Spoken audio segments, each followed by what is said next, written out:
Thanks for watching my 8th video on my 8th Brave New World acrylic painting done for the 2018 series by myself, Ian Young, the artist in Kansas City. This 8th painting is titled Orgy Porgy, the Love Triangle of Lenina Crowell, Dating and Sex in the 26th Century. It's about a character I painted into the backgrounds of paintings 4, 5, and 6, but haven't discussed much yet. Lenina is the beautiful Hollywood female lead type of the novel, the one who Bernard secretly wants to be monogamous with before they meet John in New Mexico. As I mentioned, though, the general outlook of monogamy and promiscuity has been reversed from the early 21st century and before. People who want to be with only one person are not seen as noble or caring or good or moral or good husbands and wives, but as abusers, sadists, and sociopaths. And that's really what Bernard is at heart, is a 26th century sociopath, and was born one and would have been terminated and sent to an island were it not for the unexplained behavior of the world controller, who, for whatever reason, has taken a liking to Bernard. Lenina, like all the other females in civilization, wants to engage with John, which is the modern term for sex.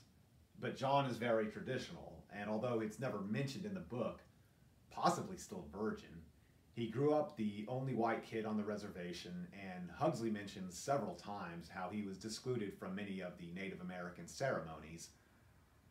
So it's possible. But John is like Bernard in that if he's going to take Lenina, he wants her to be his and only his from here on out, which of course is not only an atrocity, but flat out illegal. And John is secretly every bit as interested in Lenina sexually as she is in him.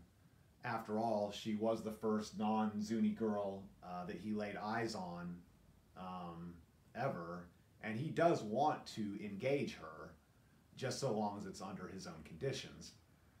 Bernard, being somewhat spoiled and somewhat of a sociopath, senses their lust for each other and grows painfully jealous, but can't and doesn't do much. In the 1980 film, he for sure does try and throw John under the bus to world controller Mustafa Mond as he watches Lenina's longing for John grow, but I can't remember if he does the same in the novel. I've rewatched and re-listened and reread the different versions so many times, they're starting to run together at this point.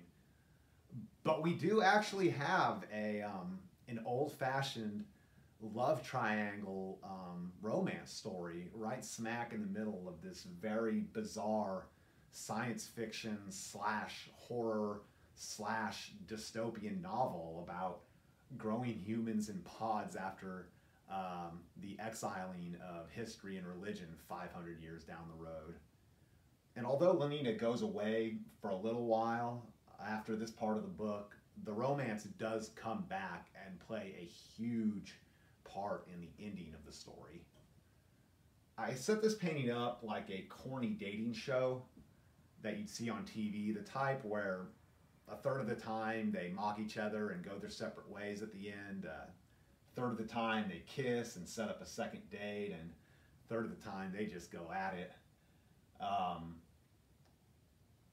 Here's the host in red, kind of doing a play-by-play in sort of a comic strip, you know, play-by-play motion. They go to a Feely Palace for their date, which is basically a 26th century movie theater, where the audience members hold knobs that allow them to smell the smells and breathe in the environment and taste the tastes and actually feel the touches and sensations and drug use and sex and violence in the films as they're experiencing them. Regular movies let us hear and see the performers. Feelies let us practically be those characters that they are portraying.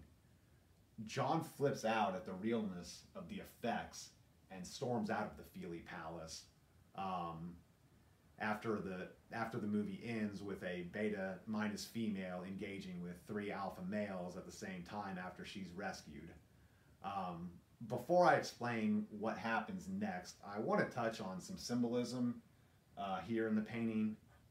One of the reasons the book was banned was the rampant engaging that's discussed throughout the novel. And although I think I did well in limiting the blatant eroticism to just one of the 12 paintings, I know there will be a lot of people who object to this, sort of quote unquote erotic art, which I can't deny. This absolutely is a piece of erotic art, no doubt about that. Obviously, I depicted breasts, male and female genitalia here in the pink background, softly, but certainly there and obvious. There are also a myriad of screens, as you can see in the painting, displaying people engaging if you get up close enough, as pornography and homemade films have become less stigmatized and more widespread and socially accepted over the centuries. This is Lenina in the front, nude, except for lingerie, anxious and ready to go.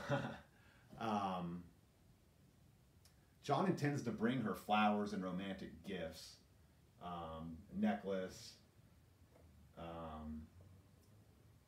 skin of a mountain lion and such. But he discusses how the natives would risk their lives for these type of presents in order to prove their love and be worthy of sex and fatherhood and so on and so forth. But Lenina is unimpressed. She just wants sex now. She can't understand why it would break John's heart. Pictured here in the center with blood spurting out these different directions. That he needs her to be there always and forever if he's to engage her. I have a pool and a swimming pool and a hot tub up here to give the place somewhat of a luxurious Art Deco feel.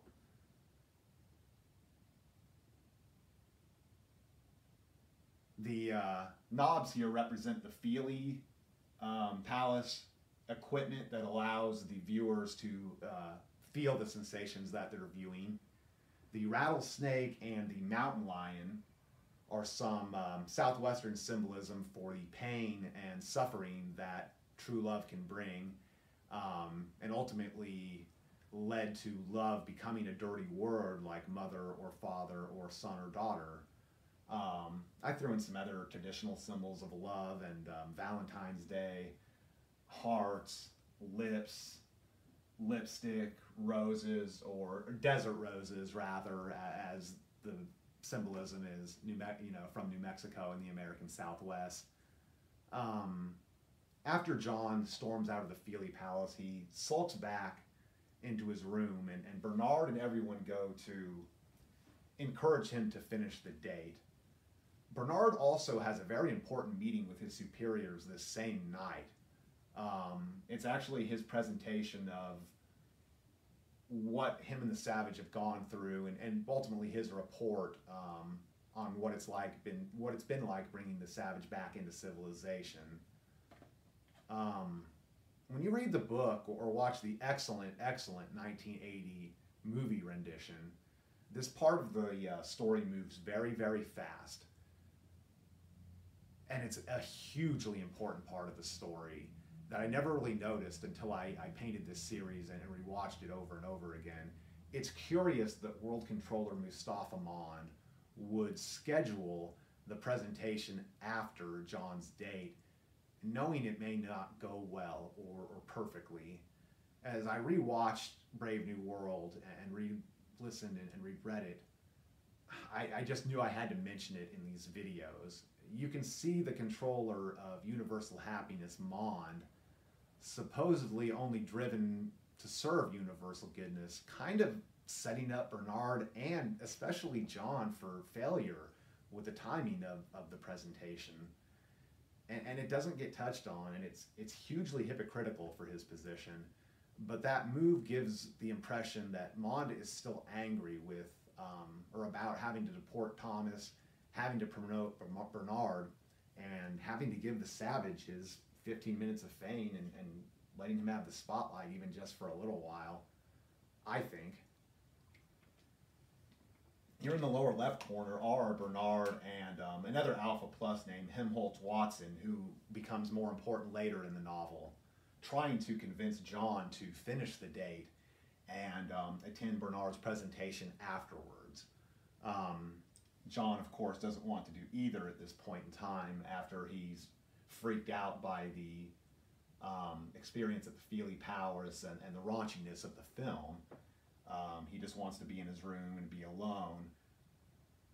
Ultimately, they do convince John to finish the date, but he doesn't ever go to Bernard's presentation, and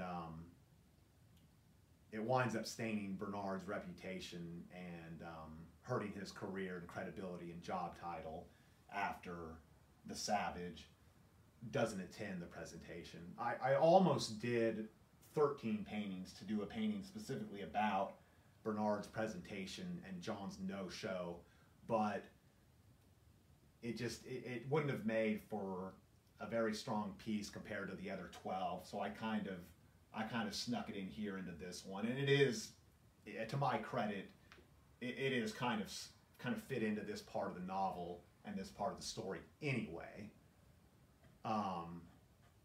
But John does finish the date, sort of. He goes back to see Lenina at her apartment, which of course is where you want to end a date if it's a successful date. And so he goes back to her private corridors where the cameras aren't rolling and tries to talk to her as if she is a Zuni maiden yet again, giving her the long-term speeches, this is going to be, we're going to be together forever, and so on and so forth. But she jumps his bones yet again, physically trying to pull his clothes off while he's protesting, and he kind of assaults her. Not sure if that means she's the abuser or he is. I'll let you people at home figure that one out for yourselves. But he definitely pushes her away, gets her out of there, or gets her off him, curses at her, says some very slanderous things to her. I actually have him smacking her in the painting just to add effect and make the painting stronger. And in the novel, she does run and hide in the closet to get away from John while he's continuing to curse her. Before the violence escalates, though, John gets a telecall from the Hospital for the Dead and Dying saying his mother Linda is nearing terminal bliss thanks to binging on all the super drugs she's lived without for 30 years. And they also inform John she should be happily passing on sometime before the following morning. Which again, the timing of the date night with Lenina in conjunction with Bernard's presentation and Linda's worsening dire condition really show Controller Mustafa Aman to be vindictive and vengeful against John and Bernard if you take a step back and think about all of the things that the author doesn't go out of the way to blatantly point out to us, but are definitely still a part of the story. It's almost one more lesson of the book that no matter how much our leaders or those in positions of power supposedly bow down to us and work for us and our happiness and our best interests, their own personal agendas can absolutely cloud their judgments at any time and take priority if they want them to. The chapter ends with John going off to the hospital to try to save his mom, while Lenina chooses, once John's out of her apartment, to take enough drugs to knock herself out as a way of coping with the physical and emotional trauma that John and the evening have caused to her, which, as we all know, is a very bad way of dealing with your personal problems, but in the Brave New World is considered the perfect solution, sadly. That about wraps up the 8th video for the 8th painting, Orgy Porgy, the love triangle of Lenina Crowell, Dating and Sex in the 26th Century. Please stay tuned for video number 9 on the 9th painting, Death Appreciation Interrupted, the Not So Peaceful Passing of Linda Lysenko.